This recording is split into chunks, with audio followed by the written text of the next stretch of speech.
છોટાઉદેપુરથી દેવહાટ ફેરકુવા જતી બસની અંદર ઘેટા બકરાની માફક બાળકોને બેસાડ્યા. છોટાઉદેપુરની SF હાઈસ્કૂલના બાળકોને ઘેટા બકરાની માફક ST બસની અંદર બેસાડવામાં આવ્યા. એક જ બસની કરવામાં આવી છે વ્યવસ્થા. બાળકોને બેસવું તો ઠીક, ઊભા રહેવામાં પણ મુશ્કેલી પડી. હાલ ઓરસંગ બ્રિજ ઉપર ચકાસણી માટે ડાયવર્ઝન આપવામાં આવ્યું હોવાને લઈને બાળકો અટવાયા. બાળકો સાંજના 7 વાગ્યા સુધી ઊભા રહેવા મજબૂર બન્યા. ઓરસંગ બ્રિજ અહીંયા છોટાઉદેપુરમાં કામ ચાલુ હોવાથી બ્રિજની જે તપાસ ચાલુ હોવાથી કે કેટલો નબળો છે કે નહીં, એટલે કલેક્ટર સાહેબ તરફથી જે આવેદન આપવામાં, જે GR આપવામાં આવ્યો, પરિપત્ર કરવામાં આવ્યો કે ભાઈ એમને ડાયવર્ઝન રૂટ કર્યા છે. તો ઘણી બધી શાળાઓ, એમાં અમારી જે SF હાઈસ્કૂલ છોટાઉદેપુરના 1400 બાળકો એમાં અભ્યાસ કરે છે.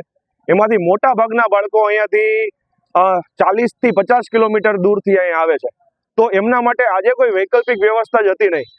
5 વાગે શાળા છૂટી ગઈ અને અત્યારે 7 વાગ્યા છે. તો 7 વાગ્યાના બાળકો ST બસની રાહ જોઈને ઊભા છે કે ભાઈ ક્યારે હવે આ પુલ ચાલુ કરે અથવા ડાયવર્ઝન ઉપરથી બસ જાય. અને એક જ બસની વ્યવસ્થા હતી જેમાં બાળકો જે ઘેટા બકરાની જેમ ભરીને ગયા છે. તો જ્યારે પણ આવો આપણે GR લાગુ કરતા હોય અથવા જે કોઈ પુલ માટેની જે વ્યવસ્થા કરતા હોય, તો ત્યારે પણ આપણે એટલું સમજીએ કે ભાઈ આજુબાજુના શાળાના બાળકો, કોલેજના બાળકો અથવા સામાન્ય જે મુસાફરો છે એ લોકોને હાલાકી ન થાય, નગરજનોને હાલાકી ન થાય. અને એના માટે આપણે કોઈક બીજી વૈકલ્પિક વ્યવસ્થા કરીએ છીએ કે કેમ?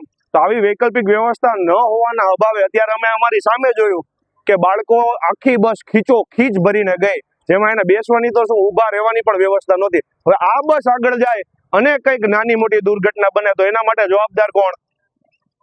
તો આ બધી વ્યવસ્થાના ભાગરૂપે આ નાનું માઇક્રો પ્લાનિંગ કરી અને પછી ચાલવું જોઈએ. મારું નામ ડોક્ટર હાર્દિક ધામેલિયા,